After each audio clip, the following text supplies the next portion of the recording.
Hello, and welcome to another episode of Video Game Reviews. Today we're going to be talking about Langrisser 1 and 2 on the Nintendo Switch. And I want to start off by saying that sometimes as I'm talking about these games, I may call them Langrisser, ending in IER, which they completely don't. I don't know why I want to do that. So anyways, just to let you know, English class is over. Let's get on with the review. First of all, what the hell is Langrisser? It's kind of a weird name. It's not all that catchy or appealing to American audiences, I feel, which is why they changed the name to Warsong when they released the first game on the Sega Genesis. Yeah, so we've actually gotten one of these games before, way back in the day. I admit that I didn't play it. It looked, understand I was still a kid at the time, but it looked very boring to me. This was probably before Shining Force came out, and Shining Force was really my introduction to what this is, which is a strategy role-playing game, a turn-based strategy role-playing game. And so Shining Force was, the graphics were a little more appealing for a younger audience, the box art was more appealing for a younger audience, and Warsong just looked boring. And it could be that I wasn't ready for Warsong at that time. Maybe if I went back and tried to play it now, I'd probably have a good time with it. This game is awesome. Okay, so these games are awesome. Langrisser 1 and 2 are bundled together as a collection, although collection is not in the title. And anyway, whatever, we'll get to that later. But so going back to the original point, what the hell is Langrisser? What does that mean? That's just the name of like a legendary sword in the game. Okay, it's like an amazing weapon. So they named the game after a sword. The next question is, what genre is this? I would describe it as basically a cross between Shining Force for the Genesis and Dragon Force on the Sega Saturn. And I know that Dragon Force is a lot more rare. So I'm sure there's a lot of people out there who have never played Dragon Force. Dragon Force is one of those games that, I know that collectible video games have gotten really expensive, over the past few years, and I would say that most of them are not worth the price, but Dragon Force is such a unique, we're going down a tangent here now, but Dragon Force is such a unique experience that it might be one of the few that are possibly worth the exorbitant price. It's a terrific game, and I don't know why to be honest with you, I don't know why no one has tried to copycat it, because it's just a terrific game. But anyways, going back to Langrisser, yeah, I would describe it as a cross between Shining Force and Dragon Force. And we'll get into a little bit more of what that actually means in case you're not familiar with those games. But let's talk about the graphics. So I did a little bit of quick research online, and because I was actually wondering if the same artist worked on both Dragon Force and Langrisser, because it kind of looks like it, both in the side view battle sequences, like the character sprites in the battle sequences do look, or they remind me heavily of those found in Dragon Force. And then also the cutscene art looks to me to have a very similar anime style. Although, to be fair, I don't, maybe not, whatever. But anyway, so I found out that it is in fact not the same artist, but I feel like the similarities are pretty unmistakable. Next, we'll talk about the sound and music. There's nothing, the music is good. It's pretty good. It can get a little, like with any RPG, really, it can get a little repetitive, but it is solid. The same for the sound effects. They are also solid. What I will say is that there is voice acting present in this game, and they decided not to dub it with an English translation, so your only option is Japanese audio dialogue. with subtitles. And honestly, I feel like that was a pretty strong choice. If I were making a game, or if I were basically porting a game over from another country, I probably would pick the same option. I would probably go with subtitles rather than dubbing it, because that's just, besides being, less expensive and everything, it's just one less thing that can go wrong. Like it's one less thing that I, as someone who only speaks English, I can't really critique the voice acting. And so the dialogue, is fine. It's decently written. The characters are appealing. They are, relatable to some degree. They're likable. And those are all important things when you're going to be spending, I think around 20 to 25 hours per game with these characters. You want to have some kind of, feeling of investment or interest in who they are and what they're up to. And I did, success. That was a success on their part, I would say. So then, like, the other thing that I want to say as far as, like, characters and storytelling and all of that is that in both games there are branching paths that will lead you to different endings, I believe. The second one I know for sure has different endings, and the first one I'm pretty sure does also. So I've only done one playthrough for each game so far. And yeah, so they have branching paths. The second one, the first game only has like a few branching paths from what I remember. The second game has like quite a few more than the first. Like there are a lot of different ways the second game, potentially could go, and that's pretty interesting. Now, I personally, I think that if I was like a completionist, like I had to see and do every option, I had that kind of, like if my OCD was like worked in that way, then those sorts of choices I imagine would actually be pretty annoying to me. But I'm comfortable, in these games, kind of just like accepting the consequences of the choices that I made, and feeling okay about that. I don't necessarily need to see and do everything, although I did enjoy these games so much that I could see myself going back and and picking different options and see what happens at a later time. I think I will come back to these games someday, because they are, let me tell you, awesome. These games are freaking great. Okay, so as you've been watching this video and listening to me babble, you can if you've played anything like Final Fantasy Tactics or Vandal Hearts or Shining Force, of course, then these battles are going to look really familiar to you. So you've got basically, I'm not going to break down the entire genre of strategy role-playing game for you. Hopefully you can kind of get a sense of what's happening by seeing what's on screen there. But it's essentially, it's like chess mixed with a role-playing game, sort of. That's like the quick and dirty like breakdown of how this works. But you've got different character types. You've got so many different troop types, and classes, and different basically like races of being. You've got like harpies, and you've got of course humans, and you've got all these different classes of characters that you can wind up having in your army, and it's really cool. And they all have different abilities. You can cast spells. You can have archers that can attack from a distance, which is really helpful. You've got airborne types of troops, like fairies, like I already said, harpies, angels. Yeah, and then you've got promotions. You can promote your characters into different classes as well. So you increase your stats every time you level up, but you also increase your stats every time that you promote your character, which will happen. You'll have the ability to do that, like basically every so many levels. Is the short answer.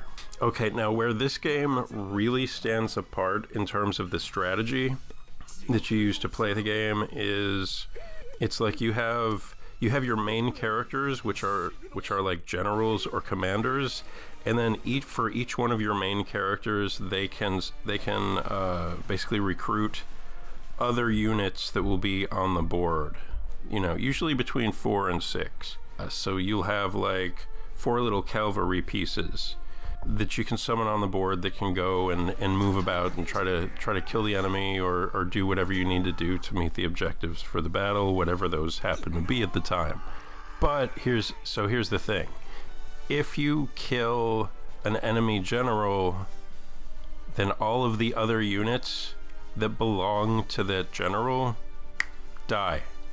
So if you just attack a regular unit and you defeat it, then you only defeat that unit. But if you defeat the general, then you defeat all of the units around that. So the thing is, the same holds true for your side, right? So if one of your generals get killed, you don't just lose a really good character, you lose that really good character and 4 to 6 other pieces off of the board, which would be real significant. So there's kind of you want to determine how forward you want to be with your general characters, like your commander, your main characters. Do you hold them back and protect them and send your little peons out? But the thing about most of the general characters is they're kind of tanky, so they can go in and wipe out usually a lot of enemies with relative ease. But the risk, I found at least, a lot of times is relatively low. I had my generals so tankish that the chances of them, I'd have to have some really bad strategy to get them killed. But, again, if you do get them killed, the cost is pretty high because you lose a lot of pieces off the board. So it's just something to think about.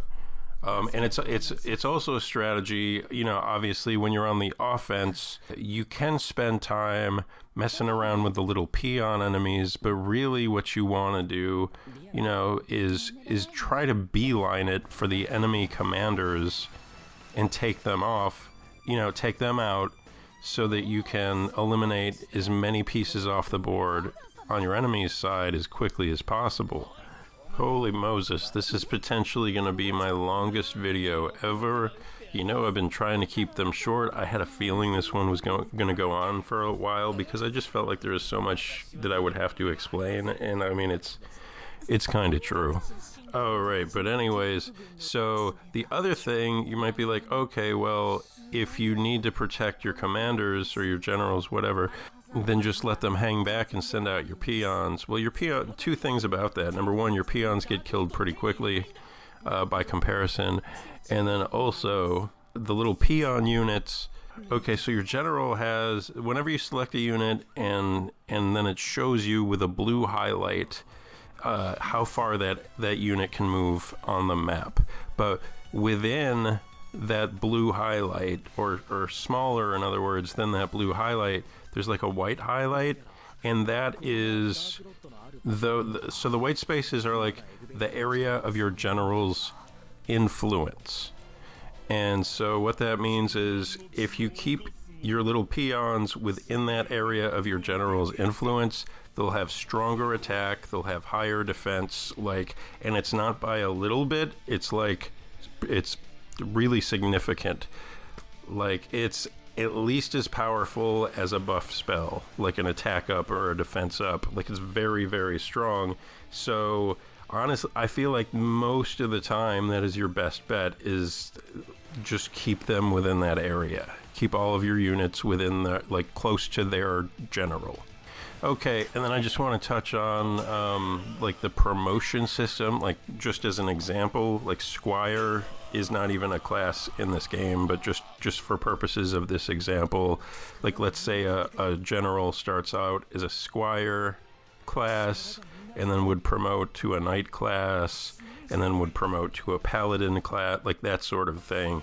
Well, it's the class trees in this are not linear. They branch and branch and branch. And so you might go from a knight to, you might have an option to become a dragon rider or a naval commander that rides a sea creature, or something more along the lines of a paladin, or you see what I'm saying? So like it's a promotion tree, not a promotion line, which makes the game feel, again, like you have more choice and more agency in how you progress, which is great. Like, for example, you'll have a class of characters that are like mermen, and so there are terrain effects, and mermen fighting in the water against any other type of enemy is almost unbeatable, just as an example. But I mean, you've got all kinds of terrain effects depending on the class of warrior that you're dealing with and what type of ground. Elevation is a big one. Like if a character is up higher, then a lot of times they're going to have the advantage, as we learned from Star Wars Episode 3. If you have the high ground, it's over.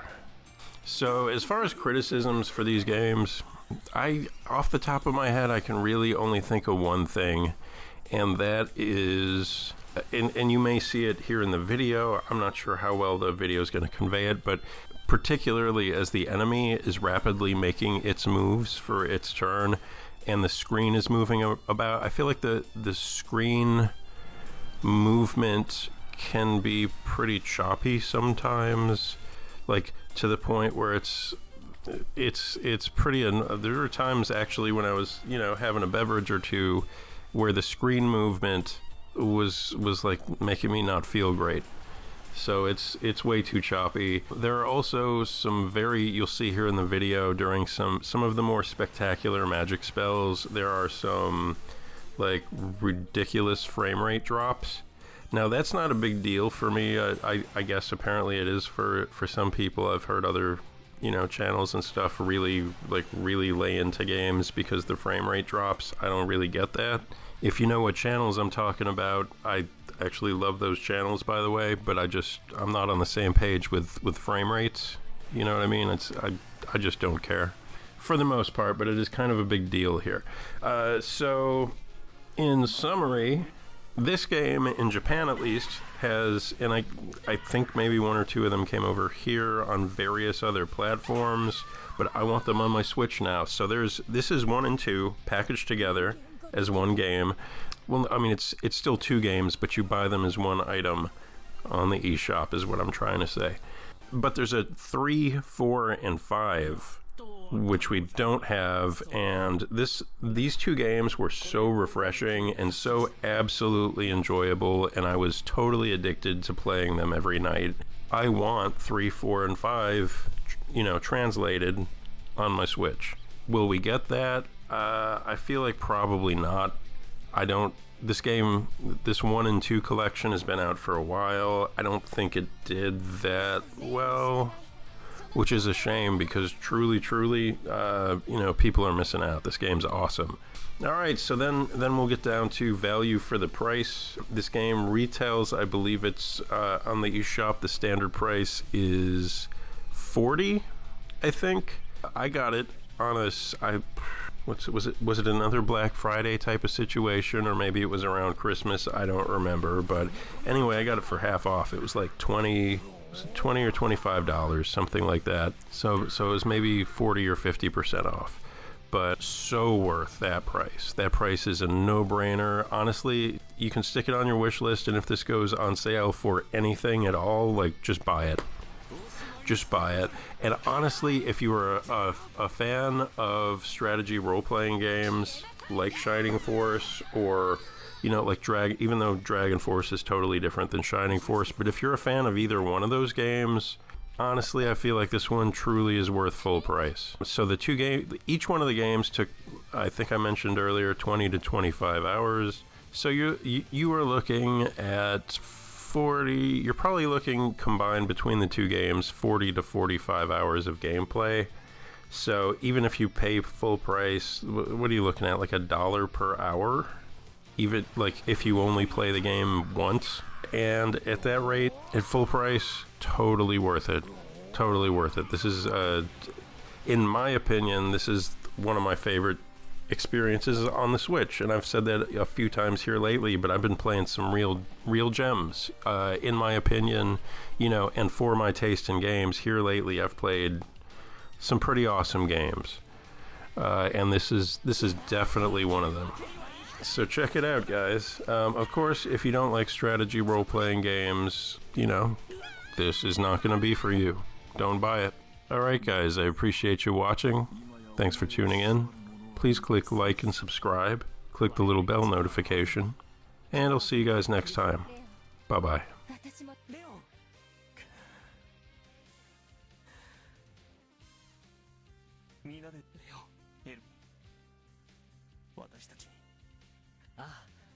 もちろんだ。